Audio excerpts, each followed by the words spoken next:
I am a poet, one that just happens to write in a forest. In 2015, I stepped into a very special collection of trees at the Billy Graham Library right here in Charlotte, North Carolina. While there, I did nothing but write, but they were never my words. They were the lyrics from Billy's Forest.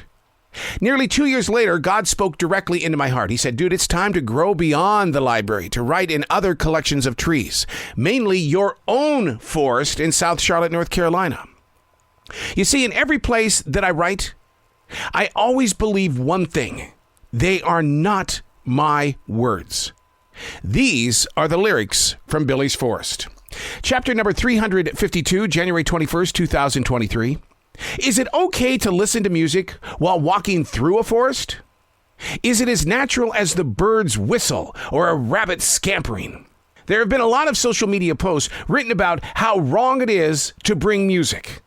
Hikers and those wanting natural solitude are denying their mind, body, and soul from the presence of everything that is natural, and it's singing to you inside any type of forest. That comes from Smithsonian Magazine.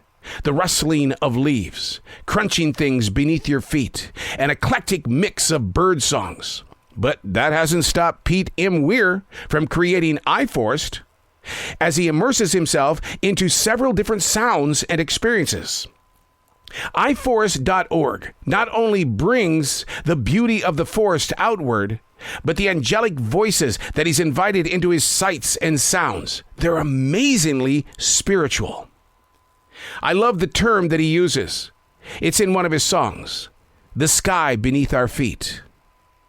While some say it's wrong to bring your earbuds and Spotify playlist into a forest, Pete shares his interpretation of his personal experiences, whereas I, being a transition walker, I need to listen to the wind carrying the stories. What is your personal view and direction when you take that walk? Because walking really is one of the greatest calming moments of your choices made on a daily basis. My dog Jazzy and I go through this forest in South Charlotte every day. We've been here 1 billion times because I've been here since 1992 and it's 2023. Does it ever change? Every day. There's always something different in this forest. And it helps me understand as a human being that if this forest is changing every day, as am I. And learning to accept the seasonal changes, maybe my seasons could be every other day, whereas this forest goes through it 4 times a year, maybe more if you pay closer attention.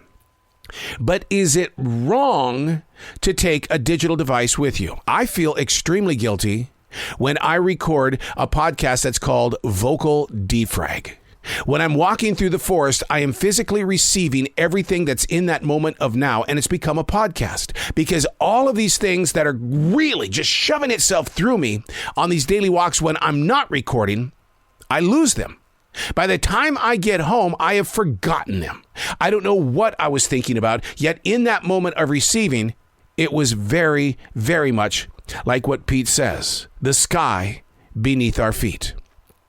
If you live in a large city, if you live on a farmland, wherever you place your seeds and wherever you put your feet, one of the things that you should do at least 3 to 4 times a week is to take that walk.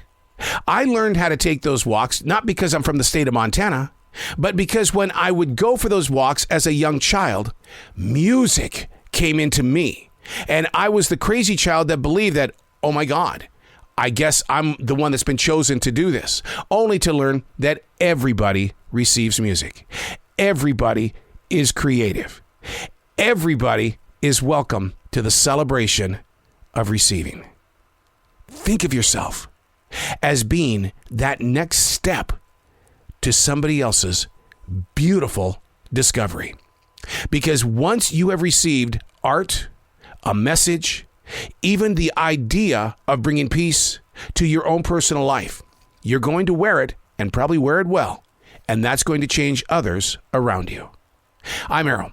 These are not my words. These are the lyrics from Billy's Forest.